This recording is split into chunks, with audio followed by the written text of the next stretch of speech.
Last class में हमने megaloblastic anaemia के बारे में स्टडी करा था। सो मेगालोब्लास्टिक एनीमिया होता है एक टाइप ऑफ एनीमिया है। So vitamin B12 folic acid deficiency की वजह से लिए so large abnormal large immature red blood cells production होता है। Okay, so red blood cells large immature होता है क्योंकि इसमें folic acid and vitamin B12 बहुत वेरी इंपॉर्टेंट है न्यूक्लियर डिवीजन में। आरबीसी का न्यूक्लियर डिवीजन में न्यूक्लियस टू नॉन न्यूक्लियर होने में न्यूक्लियर डिवीजन बोलते हैं उसको, क्योंकि न्यूक्लियर डिवीजन में फॉलिक एसिड विटामिन B12 बहुत इंपॉर्टेंट रोल प्ले करता है।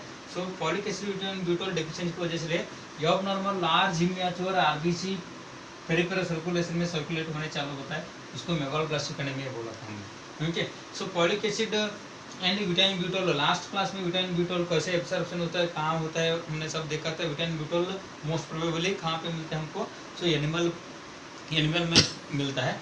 So vitamin B12 already animal protein के साथ बाइंड होता है।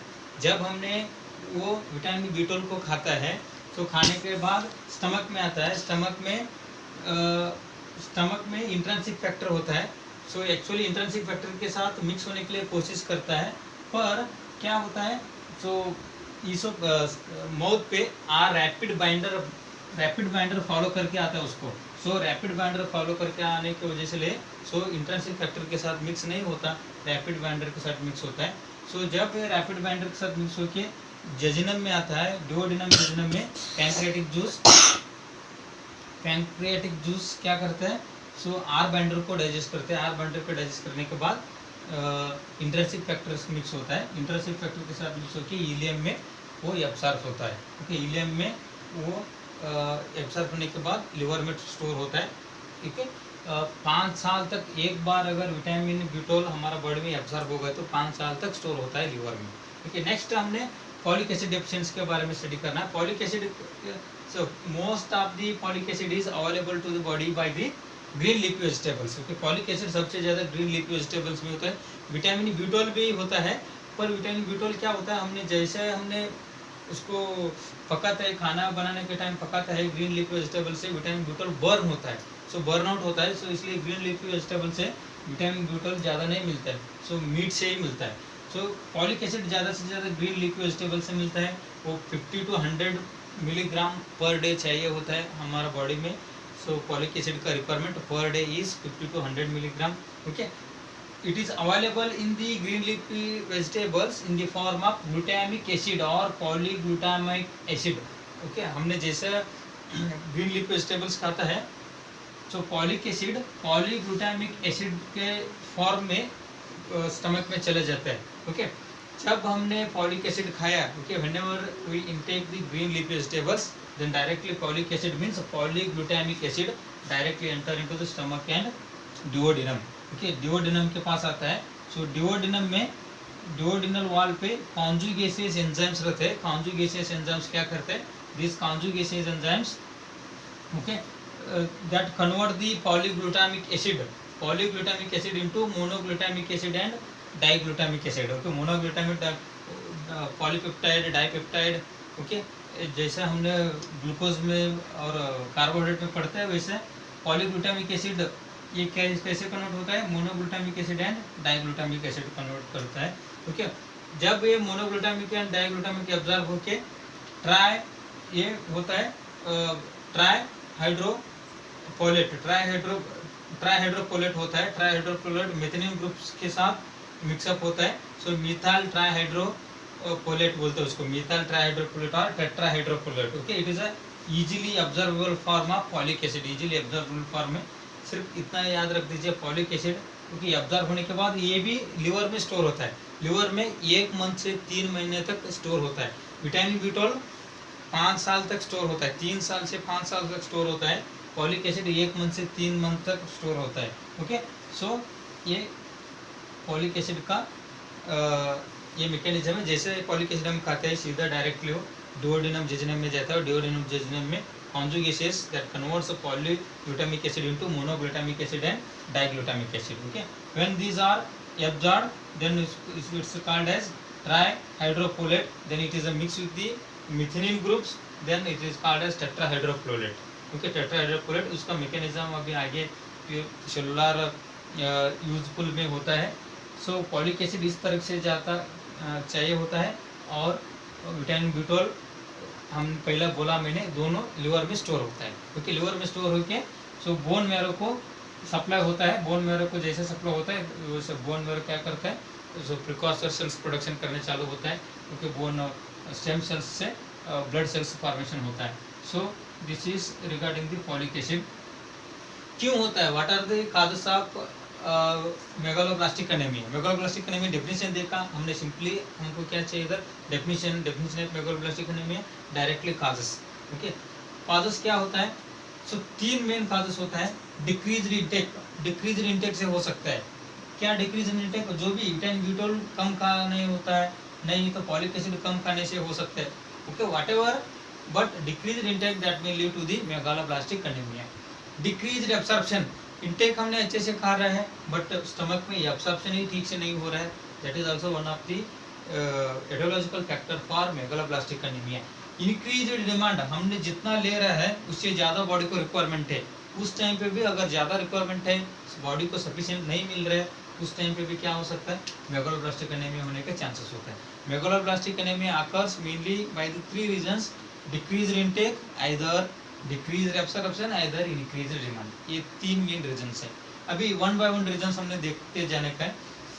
डिक्रीज इंटेक, कब हमको डिक्रीज इंटेक मिलता है, डिक्रीज इंटेक देख लीजिए, मेगालोब्लास्टिक एनीमिया होने का सबसे पहला मेन रीजन फॉलिक एसिड से हो सकता है, क्योंकि फॉलिक एसिड बार बार कम होता है बॉडी में, क्योंकि ये 1 महीने से 3 महीने तक की स्टोर होता है। 3 महीने के बाद क्या करना है, फिर से हम दूसरा फॉलिक एसिड खा लेने का। विटामिन ब्यूटोल क्या होता है, 5 साल तक रहता है। हमने एक बार विटामिन ब्यूटोल खा लिया और लिवर में स्टोर हो गया, तो क्या करता है, 5 साल तक रहता है। ओके, 5 साल तक डेफिशिएंसी होता नहीं है वो, मतलब हमने खाते रहने का। पर ज़्यादा से ज़्यादा मेगालोब्लास्टिक एनीमिया किससे होता है, फॉलिक एसिड डेफिशिएंसी होता है। फॉलिक एसिड डेफिशिएंसी प्रेगनेंसी में भी बहुत इंपॉर्टेंट काम आता है। सो फॉलिक एसिड डेफिशिएंसी से बहुत सारे डिसीज भी, कंजेनिटल डिसीज भी हो सकता है। ओके, सो डिक्रीज इंटेक में विटामिन ब्यूटोल डिक्रीज इंटेक कैसे हो सकता है, विटामिन ब्यूटोल डिक्रीज इंटेक कैसे हो सकता है। स्ट्रिक्ट वेजिटेरियन है, तो अगर नॉनवेज नहीं खाता है तो स्ट्रिक्ट वेजिटेरियन रहते हैं, क्योंकि स्ट्रिक्ट वेजिटेरियन में क्या होता है, एक्चुअली विटामिन ब्यूटोल ज़्यादा से ज़्यादा नॉनवेज से ही मिलता है। सो अगर नॉनवेज खाता नहीं है तो विटामिन ब्यूटोल हमारा बॉडी को मिलता भी नहीं। हमने 5-6 साल तक कोई वेज खाए, नॉनवेज खाया भी नहीं, तब विटामिन ब्यूटोल का स्टोरेज होता भी नहीं है हमारे बॉडी में। सो विटामिन ब्यूटोल स्टोरेज नहीं हो तो विटामिन ब्यूटोल बोन मैरो में सप्लाई नहीं होता है। So bone marrow without vitamin B twelve that is unable to form the mature red blood cells, that will lead to the megaloblastic anaemia. So that's why decreased intake of vitamin B12 mainly in strict vegetarian, that is also causes the megaloblastic anemia. Gastric surgery also may lead to the megaloblastic anemia. How, कैसे हो सकता है? So vitamin B12 बोला मैंने, vitamin B12 कैसे protein, animal protein के साथ bind होकर स्टमक में आता है, स्टमक में इंट्रिंसिक फैक्टर के साथ मिक्स होता है, रैपिड बाइंडर के साथ मिक्स होता है. ओके, सो अगर गैस्ट्रिक का सर्जरी कर दिया हमने, स्टमक का सर्जरी कर दिया, ये इंट्रिंसिक फैक्टर भी नहीं होता है. ओके, और स्टमक का साइज कम कर दिया हमने, क्योंकि चीप सेल्स पैराइटल सेल्स से हाइड्रोक्लोरिक एसिड भी नहीं होता है, पेप्सिनोजन से पेप्सिन भी एक्टिव नहीं होता है. सो पेप्सिन क्या करते हैं, वो रैपिड एनिमल प्रोटीन को डाइजेस्ट करते हैं. ओके, इतना सारा प्रोसेस, बहुत कॉम्प्लिकेटेड प्रोसेस होता है विटामिन B12 स्टमक में. अगर स्टमक का सर्जरी होने से ये प्रोसेस में वो प्रोसेस होता नहीं. अगर एक ही प्रोसेस में इंटरफेरेंस हो गया तो विटामिन B12 अवेलेबिलिटी कम हो सकता है. So gastric surgery also may lead to the megaloblastic anemia. Protein pump inhibitors, okay, excessive use of PPI, okay, pantoprazole, okay, ये प्रोटीन पंप इनहिबिटर्स यूज करने से क्या होता है, अहाइड्रोक्लोरिक होता है, मतलब हाइड्रोक्लोरिक एसिड होता नहीं, सिक्रीशन होता नहीं, वो हाइड्रोक्लोरिक एसिड सिक्रीशन कम करते हैं. हाइड्रोक्लोरिक एसिड सिक्रीशन नहीं हुआ तो इनएक्टिव पेप्सिनोजन एक्टिव पेप्सिन में नहीं होता है. अगर एक्टिव पेप्सिन नहीं होगा तो एक्टिव पेप्सिन वो एनिमल प्रोटीन को डाइजेस्ट नहीं कर पाएगा.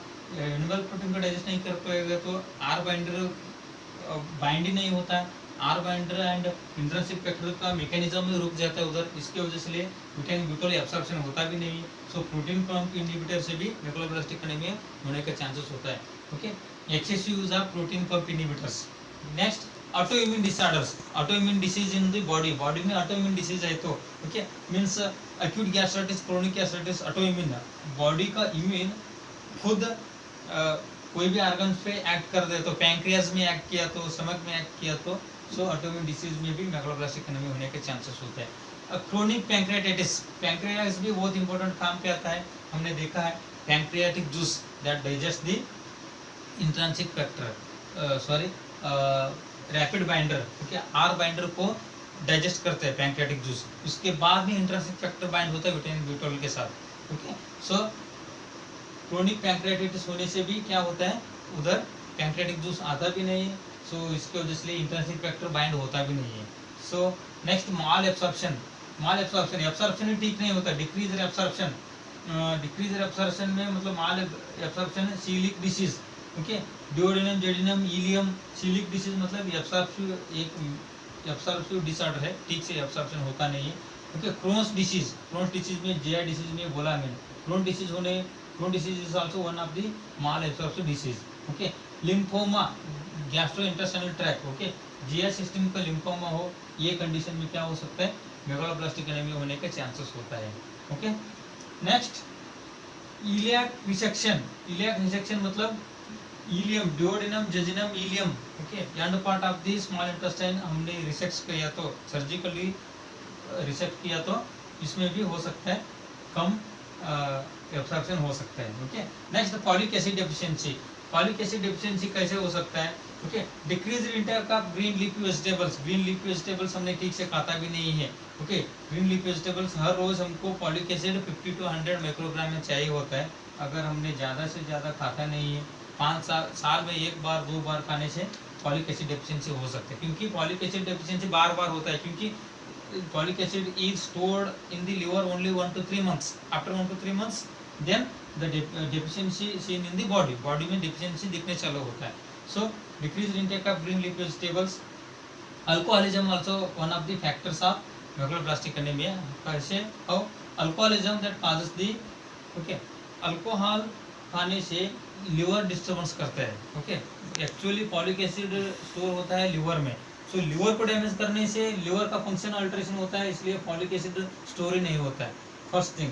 सेकेंड थिंग क्या होता है, alcoholism that inhibit the conversion of polyglutamic into monoglutamic, polyglutamic acid से मोनोग्लूटामिक एसिड कन्वर्शन करने में दिक्कत करता है, क्योंकि अल्कोहल कंजम्पशन करने से स्टमक भी डैमेज होता है। ओके, नेक्स्ट, और अल्कोहलिज्म खाने से फूड नहीं खा पाएगा हम, क्योंकि अल्कोहलिज्म पीने से स्टमक भर जाता है, फिर बाद में हम खाना भी नहीं खाते हैं, खाना नहीं खाए तो इसके वजह से भी अल्कोहलिज्म की वजह से भी क्या होता है, मैक्रोब्लास्टिक एनीमिया होने का चांसेस होता है, क्योंकि फॉलिक एसिड डेफिशिएंसी होता है अल्कोहलिज्म।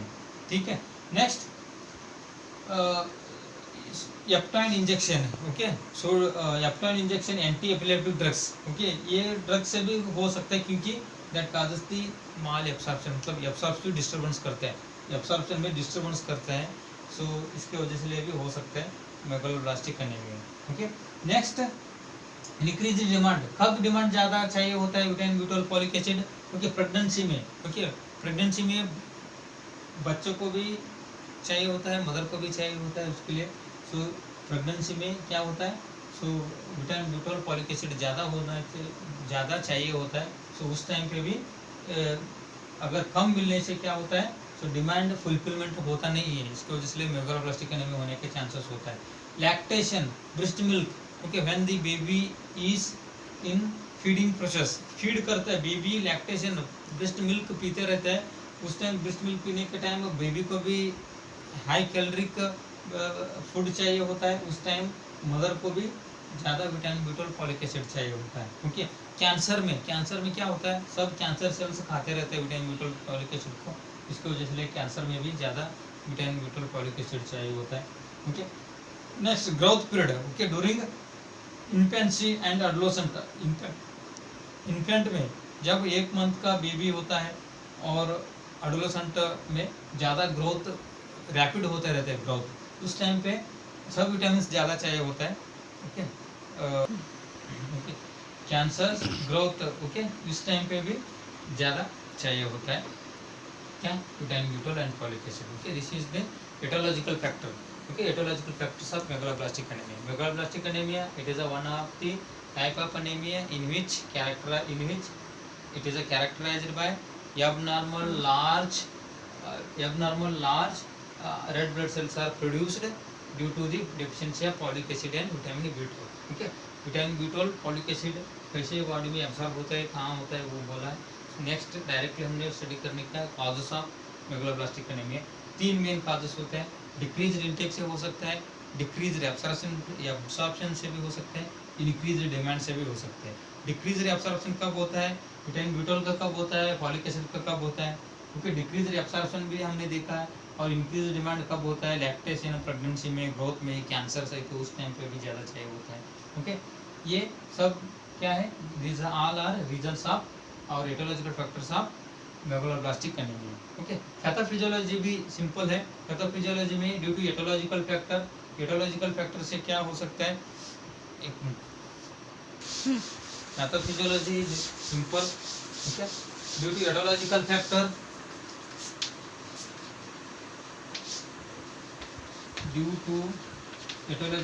से क्या होता है, due to aetiological factor, okay,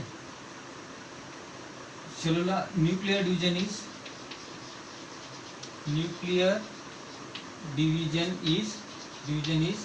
disturbed। Nuclear division disturb होता है। न्यूक्लियर डिवीजन डिस्टर्ब मतलब okay, cell is unable to convert nucleus to अन्यूक्लियस होता नहीं है वो। मतलब सबसे पहला मैं बोला आरबीसी जैसे होते हैं, इसमें न्यूक्लियस डिसअपियर होके एक रेड ब्लड सेल्स बनाते हैं, पर न्यूक्लियस डिसअपियर होने के एंड में, क्योंकि RBC are the non nucleated cells. Okay, nuclear division impairment होता है because of the deficiency of vitamin B12 and folic acid. Okay, so but cytoplasmic division is normal. Cytoplasm, ऊपर का cytoplasm, nuclear division is impaired but cytoplasmic division is normal रहता है। Okay, nuclear division impairment होने से क्या होता है, okay, large irregular okay red RBCs are produced। large irregular RBCs are produced। okay, large irregular RBCs are these are the immature RBC। these are immature red blood cells। okay, immature red blood cells से क्या होता है, this may lead to the immature red blood cells are these are unable to function normally. These are unable to function normally. Immature RBC क्या होता है, normal RBC जैसा काम करने नहीं होता। Okay, that will lead to the, क्योंकि इसकी वजह से क्या होता है, डिक्रीज्ड हीमोग्लोबिन, क्योंकि इसका अंदर और हाइपोक्सिया होता है, अनेमिया होता है। सो साइन एंड सिम्टम्स दिखने चालू होता है। सो पैथोफिजियोलॉजी सिंपल है। Due to the aetiological factor the nuclear division is disturb. Nuclear division is disturb means the cell is unable to convert from nucleus to a nucleus। okay, so but cytoplasmic division is normal, that will lead to the, so nuclear division is disturbed, large irregular red blood cells are produced, large irregular red blood cells are circulating in the peripheral circulation। so these are immature RBC। immature RBCs are unable to perform as a mature RBC। mature RBC जैसे काम नहीं कर पाएगा, that will lead to the okay anemia and okay anemia हो सकते हैं, hypoxia हो सकते हैं, साइन एंड सिम्टम्स दिखने चालू होता है। This is the what pathophysiological condition of megaloblastic anaemia. Okay, clinical manifestations, diagnostic evaluation and management we will see in next class. Thank you very much.